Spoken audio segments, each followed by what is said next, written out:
Hey guys, how's it going? This is Natinator, and welcome back to your weekly dose of Creepypasta. The story today comes from our very own Justin Arthur in the comments. Please send him all the love down there. And thank you so much for letting me narrate this one. Of course, before we get into it, we're going to give our thanks to the members of the Coven over on Patreon. Shoutouts, as always, to the Disciples: Auntie Pat, Backwards D-Dog, Bubbly Panda, Tiffany, Tomboy Top Uwu, Patrick White, Common Sense Connoisseur, and Rashad Koake. Thank you all so much. I really appreciate you guys for the support, for real. Thank you.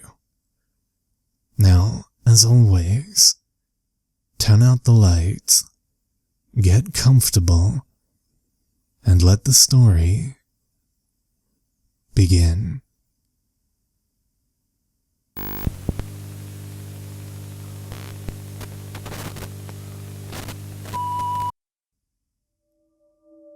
It was an hour before Edgar's alarm was set to go off when a series of rapid thumps on the roof jolted him awake. He shot up from the small, hard bed, eyes shooting around the old trailer home as the bombardment continued, like the contents of a butcher's shop had been dropped on his lakeside retreat. By the time he'd thrown off the dusty covers and gotten his feet on the cold floor, the barrage had stopped, leaving him in total silence save for his own breath. Then came another sound. It cut through the stillness, reminding him of the noise hot air balloons make when the fire is used to send them higher. It was there for a moment, then gone. He gave himself a few seconds to calm down before finding his clothes from yesterday and hauling them on, plus a muddy pair of boots at the door. He strung his hunting knife by the sheath through his belt as well, just in case. The dim light from outside barely lit up the windows past the worn curtains, but it was enough for him to tell that fog straddled the entire landscape just past the trailer home. He grabbed the battery-powered lantern he had brought with him, even if it wouldn't help much. Still, holding it, as well as having his knife nearby, made his hands shake a little less. He opened the front door, stepped out onto the ramshackle, half-rotted front porch of the lake house. It was a steep, 1-minute walk away down to a gravel path to the small lake, formed from a dam valley and stocked with fish to try and bring in some development to this portion of Missouri. But all it had managed was a trailer park a distance away around the lake and a few old places like the one he and his extended family shared. He'd been looking forward to unplugging for a few days of alone time, but apparently the weather had other plans. He groaned, his anxiety fading as he rubbed his temples. Stupid Missouri weather. Whatever had happened, the lake house had better not have been damaged. His carpentry skills were about on par with the funds he had to get someone out here to fix this crumbling place. But it was as soon as his first step off the covered front porch that he found the issue at hand was something else entirely. Plopped right on the front step was a large, gelatinous thing. Some sort of grey, squishy orb, almost like a deflated oblong balloon. He grabbed a walking stick from the porch and poked the blob, moving it off the step with a meaty thud. He stepped off, spotting more of the things, even as the fog closed in around him. He walked around the perimeter of the house, checking and seeing no damage. Just more of those blobs littering the landscape and rolling off the roof, each one barely the length of his hand, yet they were everywhere. What on earth could these things be? He poked another, shoving the stick further in, yet the increased pressure didn't break or rip the blob. It gave inward. He sighed. He had his cell phone, but there was no signal on this side of the lake, and he couldn't take his car around with how thick this soup was. He had a long walk ahead of him. He moved toward the road, the lake house and tree line disappearing into the fog. No noise cut through the air, save for his own footsteps. What had happened to the animals? Even with him present, the forest wildlife would make their presence known. Birds chirping, squirrels scurrying across the trees, deer shuffling through the undergrowth. Instead, there was nothing but silence. He found his reason why when he started down the gravel road that circled the lake. Right in the center of the road, just past the lake house's mailbox, was a deer lying on the gravel like it had been hit by a car. It lay still, but he could see its eyes were open, lids pulled back as if encountering him was a nightmare beyond the doe's capacity to imagine. It twitched and convulsed as he got closer. He saw that one of those blobs lay on its back, clinging to it like a tumor. He circled around and poked at the blob, but it kept its grip on the deer. The tremble made its way back into his hands, and he found himself wishing he had a gun as well as his knife. His family had been coming out to this lake for decades, and this had never happened before. Hell, this fog had never happened. The fog had always been something in the hills south of them, rolling slopes of forests that even hunters didn't bother with, as they never seemed to have any good luck. Things must have changed with all that new construction being done in the nearby town. Hadn't they altered a river or something for one of their projects? Either way, he had to keep going. The silence clung to him as much as the fog did, and for a moment, he felt like he was caught in the clutches of some gigantic amoeba, a living being made of water that sought to pull him in further until it dissolved him down to the bone. His grip tightened on both the lantern and the walking stick as he lifted his feet, each newly encountered blob like a grey, translucent landmine. He smacked them off to the side when he could, clearing a path. But many others he dared not touch. The deer had just been the first. More animals littered the road. Unfortunate critters hit in this early morning by an unwanted surprise from the sky.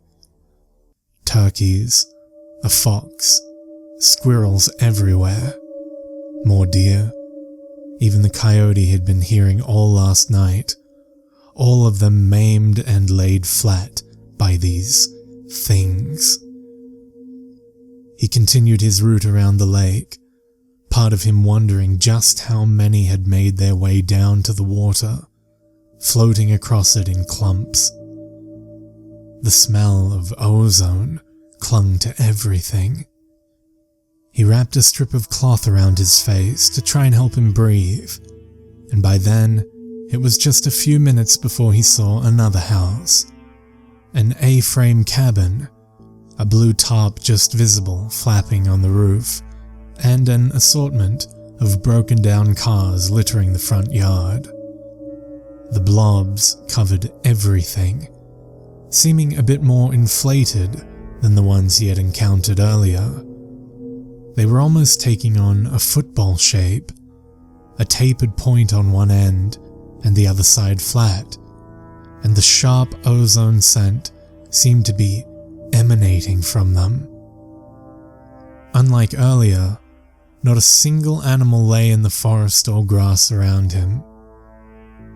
He made his way up to the front door and knocked.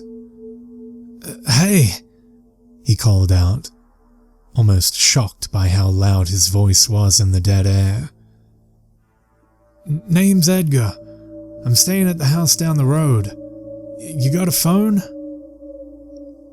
Didn't this guy live here full time? He had to have a landline or something. Maybe even a walkie-talkie that could reach the trailer park. "We really gotta make some calls." He reached for the door and found it unlocked, squeaking open. The wooden walls of the cabin were adorned with various taxidermy animals and an array of antlers on plaques, plus pinned up pictures of the resident holding up various fish caught in the lake. The floor was bare wood, the entire place feeling like it was still worked on, despite standing there for years. He moved through the hall, scoping out each Spartan room and finding no one. "Hello?" he called out again. "Really sorry for barging in like this. Anyone home?" Nothing. He made his way to the other side of the A-frame. He took the stairs before him, emerging into an open attic space that served as a bedroom. Across from him, he could see the blue tarp, forced inward by the rain of the grey blobs that had come down onto it. It hung like a curtain across from him, fog spilling inside from the hole in the ceiling that had gone too long without being repaired. To the side near him was an open gun cabinet, and just inside he could see a hunting rifle. He didn't know the make or model, but it was there. A box of cartridges sat on a shelf by it in the case. He moved in, grabbing the rifle and slinging its sash over his shoulder. No one was here, and if he managed to get through this in one piece, he'd return it with a few dollars to cover any ammo he used. His body relaxed some as he felt the stock in his hands. The tarp rattled. Edgar spun around, tensing back up when he saw the shape of a person forming in the tarp. "Hey!" he called out. "So sorry about this. I'll give it back." He moved the rifle away from him, pointing the muzzle down at the floor. "Just, you really need to know what's going on out there." No response. The figure shuffled, jerking around like a marionette. It stumbled around the top with all the grace of a local redneck after happy hour at his favorite bar. It lurched free of the tarp, and soon Edgar could see the man, dressed in torn jeans with a soiled white tank top. Each muscle in him looked tensed, taut like wires supporting a bridge.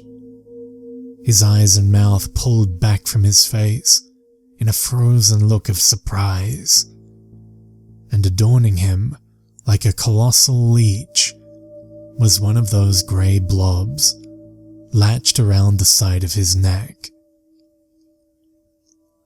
Long, grey tentacles spread away from the football-shaped sack, wrapping down the man's torso to his feet, across his arms and to his hands and up his face, as if the thing was using the tendrils to make him look at something he wanted to shy away from.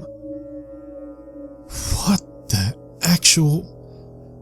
Edgar lost the words, trembling hands grabbing the box of cartridges before shoving them in a pocket and trying to open the chamber of the bolt-action rifle. Please, stay back. You stay right there. I'll be right back with your gun and an ambulance." The man regarded him, or perhaps it was more accurate to say, the blob regarded him. It made him lurch forward, and as it got closer, Edgar could see it had swollen up more, with little fins starting to form on its side. "The Mist Queen is boarding this area," said the man, a tentacle wrapped tight around his throat. The voice was dead, empty, spoken without any rhythm or meter. "Are you ready to board?" "Mist Queen? Board? What?" Edgar racked his mind at what he was hearing. "Are you ready to board?" the man asked again. He looked at him. "You aren't ready. This man wasn't either. This will be quick." The man's hand shot down, grabbing one of the loose blobs and palming it like a baseball. As he held it, the tentacle shot out of its flat bottom like a spike trap, hanging in the air for a second before going limp. "You will be ready for boarding." The man threw the blob at Edgar, who just managed to duck to the side as it flailed past him. Its tentacles went every way, thrashing about in a desperate attempt to grab him, all while the stench of ozone grew.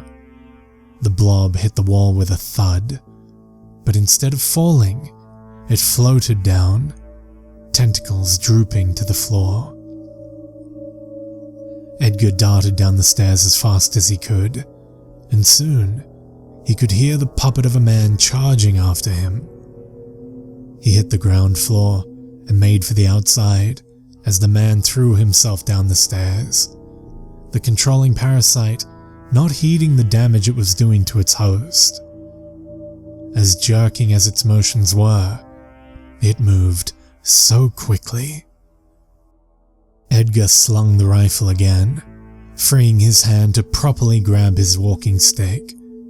He dropped the lantern and readied his weapon as the man shot upright as if lifted by strings. The man charged at him, the blob from before now held in its hand. Edgar lanced ahead, getting the man in the chest with enough force to knock him down with a loud crack. But Edgar fell back as well from the momentum. He caught himself, eyeing the man ahead. His chest had caved in, but still the man launched himself back onto his feet, the parasite focused on its goal, even as the man surely had to be mortally wounded. "You will be ready to board the Mist Queen," said the man in that same cold, empty voice, as if uttered by a robot. "Hell with this," said Edgar, dropping the stick and readying the hunting rifle. He managed to force a cartridge into the chamber and locked it tight, raising the barrel at his opponent. He did everything he could to keep his hands from shaking the barrel, trying to replicate the breathing exercises his uncle had taught him when showing him how to use a gun. The man shot forward, and Edgar fired. Rather than hit him straight on, his shaking hand had sent the bullet into the pulsating sac on his neck.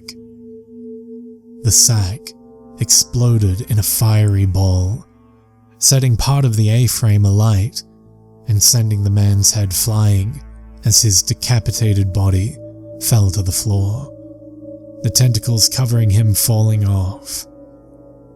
Edgar's ears rang as he stumbled back, doing everything he could to calm down and get out of the burning house, having just enough thought to grab the lantern as he did. Somehow, him killing a man wasn't even close to his main thought as he stumbled back out into the fog, stopped at a rusted truck to catch himself. What on earth had he just seen? This couldn't be real. Was that some kind of alien? Had an alien ship come to this lake and dropped some sort of bioweapon on them so it could abduct them all with ease? He could see more of the blobs around him, scattered like party balloons, but inflating more and more. They lay about doing nothing, but if he had touched one of them... He shuddered. He tied the lantern to his belt, thankful he had the thought to grab it. The walking stick was gone. Left in the house, the fire continued to consume. He wasn't about to reclaim it, and the rifle took priority. He would need it. He heard more shuffling off in the woods, and now he knew why he had not seen animals around here. The aliens must have gone to his house last, traveling around the lake, dropping their puppeteer parasites. The Mist Queen. The name stuck in his mind. He recalled a story his uncle had told him about a Zeppelin, a majestic sight that had once flown across the Midwest. One of its crew had gone mad while the Mist Queen had been cruising over these hills, causing it to crash into one of the lakes further south.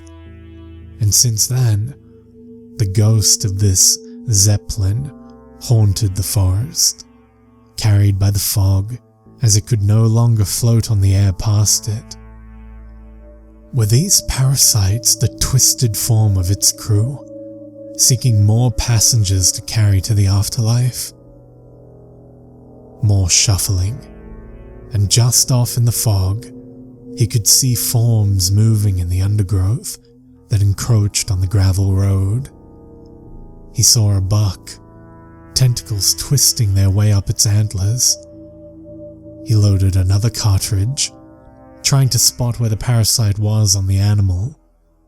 Ozone plagued the air. He kept moving as he heard the deer lurch forward, falling over its own limbs with even less grace than the man had been piloted. He picked up his pace, doing all he could to avoid the parasites that had yet to catch a host. Another animal stumbled out of the woods, but he kept going. He did a double take when he saw a squirrel floating through the air, carried by a much larger, swollen parasite, like a balloon. This one's side fins had fully formed, complete with two on the pointed back. A cavity lay between them, and a circular bulge had manifested on the front of the thing's face. Edgar would swear the parasite was pointing that bulge at him. At last, he could see the rows of mobile homes up ahead, encased in a shabby wooden privacy fence. The Oak Village trailer park. He saw more small animals floating upward, disappearing into the fog and paying him no mind. Squirrels, rabbits, birds, even a fox and a bobcat, their own parasites, inflating more to support their climb up the thick air. A deer stumbled out of the woods, its parasite the size of a beach ball and still swelling. The deer looked to be shriveled up, desiccating. No time. He charged up the road, finally spotting the office for the trailer park. He barged his way inside and slammed the door shut behind him. He pushed himself against it, panting as he slid down to the floor. No lights were on inside the office, as empty and dead as the rest of the world he now lived in. Who knew how far this fog went, created by the Mist Queen so it could take on passengers, carried this far north by the changes to the landscape, affecting where its vapors could travel. He checked the chamber of his rifle again. He had a handful of cartridges left, his lantern and his hunting knife, for whatever good that would serve him. Maybe it would leave after taking enough of the wildlife and whatever poor souls that had touched one of its crew. Or perhaps they would all be readied to board. "Hey," said a voice, followed by the cocking of a gun. Edgar looked up to see a middle-aged, frumpy, bald man pointing a pistol at him before lowering it. You ain't one of those freaks. Sorry about that. It's okay, said Edgar. Been a long morning. He pulled himself up. Edgar. Warren, said the man. Where on earth you come from, boy? Down the road, said Edgar. Got any idea what's going on? No more'n you do, I'd wager, he said. He moved over to the front desk and grabbed a water bottle, which he tossed to Edgar. Those damn blob things plastered my entire park before the sun was up.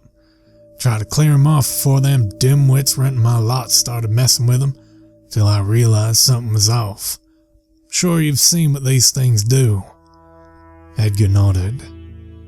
So, you've been hiding in here, he said. When's help coming? Warren shook his head. Don't know what these things are. They're damn smart. One of them controlling this father and his kids dug up the line those internet people had just installed. Cell phones ain't working either. Whatever's doing this has us cut off. The Mist Queen. Yeah, I heard one of them saying that before she threw one of those blobs at another woman here. Warren shuddered. I don't know where they are right now. Last I saw, they were trying to break into a house 2 lots over. 2 idiots have been trying to evict for a while because they keep shooting off these massive fireworks after midnight. That might be just what we need, said Edgar. I shot one of those parasites and it exploded. Warren raised a hand to his chin, contemplating this. Better we hide. Who knows where they are? A window shattered somewhere at the back of the office. They both raised their guns, Edgar flicking off the safety as he took in the form, shuffling out of a back room. A man, his body shriveling even as the parasite on his side swelled, contorting and breaking his spine to accommodate itself. The Mist Queen is boarding this area, he croaked out, the dead voice hoarse. Are you ready to board? In his hands, he held 2 more of the parasites, tentacles ready. Why'd it have to be you, Gary? Growled Warren. Damn Mist Queen's taking over my favorite tenants. He shot Gary's parasite without hesitation, the grey blob erupting into fire and blasting its victim to bits. Guess we're trying for that house, kid. They burst out of the burning office, Edgar's ears still ringing. What on earth was in those things that made them explode? Had to be tied to the ozone he smelled. Why the victims were shriveled up as the parasites grew bigger. The fog closed in on them, but even through it, they could see people stumbling their way. Their parasites had grown almost as large as their bodies, inflating so much their victims seemed to almost float across the ground, each gentle step carrying them with ease. Edgar gulped and fired, taking out another and earning another blazing explosion that obliterated the poor host. Still, the parasites sent their debilitated puppets forward, more of their ilk in hand, swollen football-shaped orbs taking control from all manner of places. They favored the head and shoulders, but he could see them clinging everywhere they could. One floated along while dragging its puppet by the foot.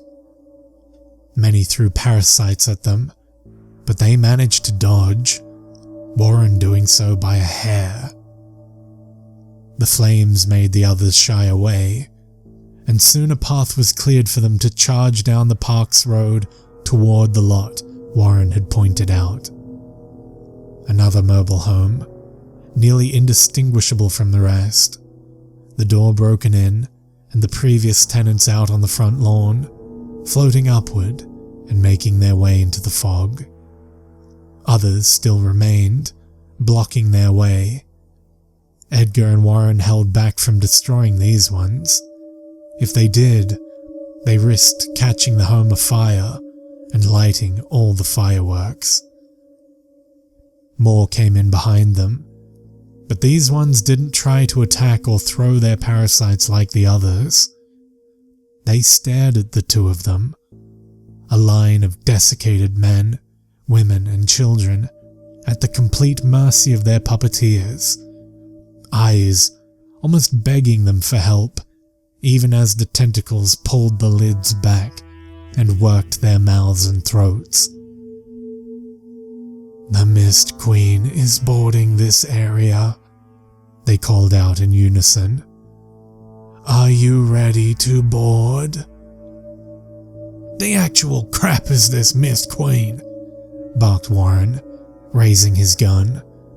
"I don't believe in ghosts, so you'd better have something good." The hosts stopped, jerking their heads to look at each other. "We are the Mist Queen," one said. "What?" Warren scratched his head. "The Mist Queen is no ghost," another said. "Each of us is the Mist Queen. All of us together, working as one, united to serve the whole, each designed to a unique purpose. We are to ready you to board. Others will board you. More will take care of you. And the rest shall carry the Mist Queen to the next place." They all stopped and jerked their heads upward. "The rest of us is here." Edgar felt his skin grow cold as he looked at the fog, still as obscuring and opaque as before. Then he saw something move. Giant cords tapering down from the sky, dozens of them. No, not cords. Tentacles. Tentacles just like those on the parasites, elegant, yet covered in rows upon rows of barbs. Had he not been trying so hard to find them, they might have almost blended into the fog. The tentacles twisted upward, and the further he craned his neck, the more he could make out an obscured, dark figure floating down. He heard the hot air balloon sound from before, and the shape moved ahead, the fog parting to reveal what now draped its tendrils across the trailer park. Its body matched that of its parasites, but yet was so much more. The finned, inflated form was lined and supported by a frame of something white like bone, containing its swollen body like a cage. Rows upon rows of pods lined the protruding bottom side. Above them, he could see the inner workings of the horror through the translucent hide, pulsating organs, working to power the monstrosity. Bodies of the taken floated upward toward the pods, tentacles reaching and grabbing them before the pods opened sideways for their catch to be placed inside. The parasites relinquished their host and grabbed onto the outside of the pods, fusing with the flesh and wriggling their way back into the main body, returning to the center where rows of them hung like profane fruit. The pods closed once full, their prey now fully boarded and ready to be taken care of. And at the front of the Mist Queen, the circular bulge opened. A single rose-colored eye gazed down, a long light band running across it, while 3 slit-like pupils focused in on the 2 of them. "You will board the Mist Queen," said one of the hosts. She, as well as the others the Mist Queen had taken, started to float upward. "Even if you're not ready, you will board." The Mist Queen moved itself over, and tentacles dropped down around them, a trap of barbed tendrils barring their way, even as they took the other people the parasites had claimed. A series of tentacles fell down toward them, shooting out of the Mist Queen's main body. "Get in the house!" yelled Warren, pushing Edgar ahead and out of reach of the tentacles.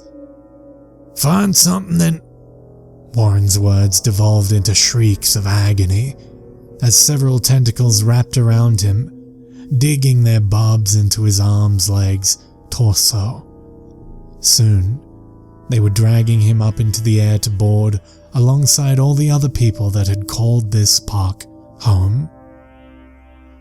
Edgar managed to tear himself away from the sight and got back to his feet, dashing past the hosts that now floated up to rejoin the rest of their kind. Edgar could almost feel that inhuman, banded eye glaring at him, somehow seeing him in so many ways he couldn't comprehend. He got to the door of the mobile home, loaded a shot and fired it up at the Mist Queen, but if it did anything, he could see no evidence of it. The Mist Queen must have been far beyond the parts of itself, thrown onto the ground to catch prey, reinforced against such paltry weapons. But if the house had something with more punch...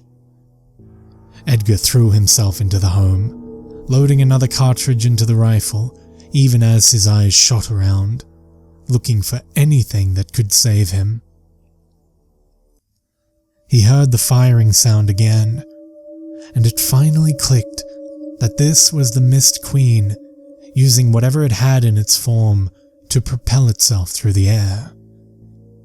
The windows grew darker as the horror stopped itself just over him, and he could hear wood cracking and tearing as its tentacles shot down and bombarded the roof.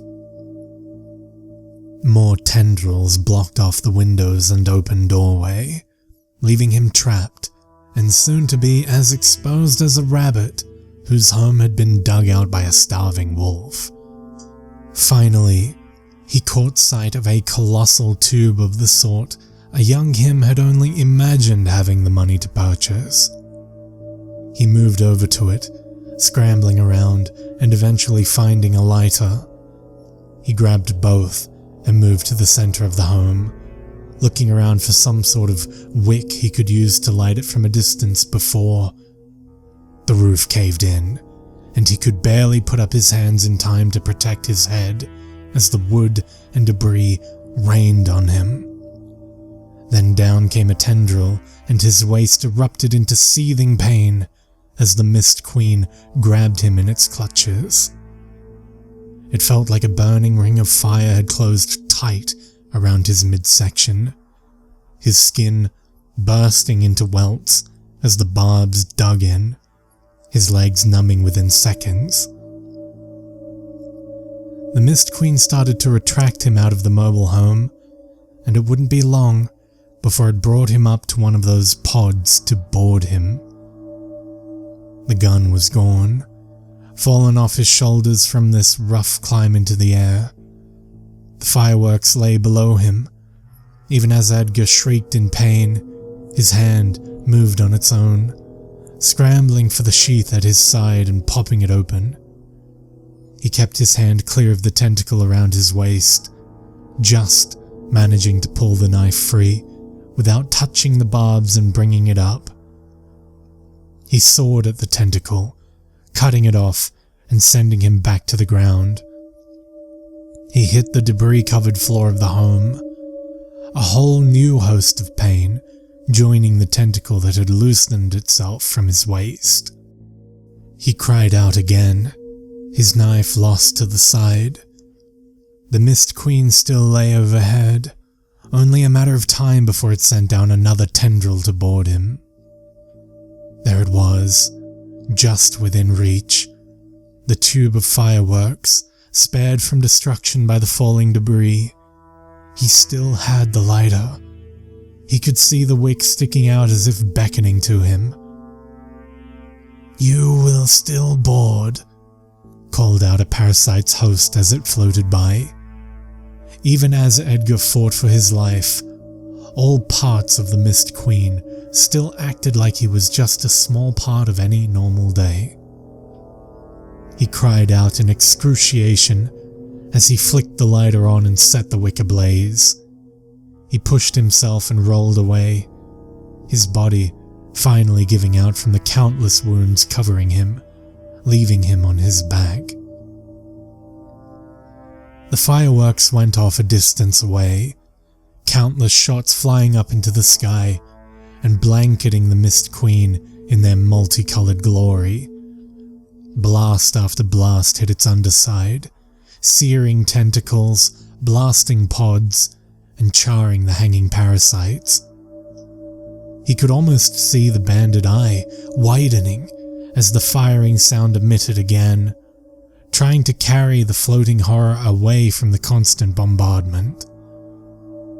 The firing sound was soon accompanied by an eruption that dwarfed all those emitted from the hosts, and Edgar just managed to see a fiery blaze explode on one side of the Mist Queen, sending it off tilt and moving toward the ground as he descended into unconsciousness. Edgar awoke to find himself in a bed, most of his body wrapped up and every part of him hurting, like he had just been put through a trash compactor. He must be at the clinic in the town near the trailer park. A nurse entered the room and turned to him when he awoke.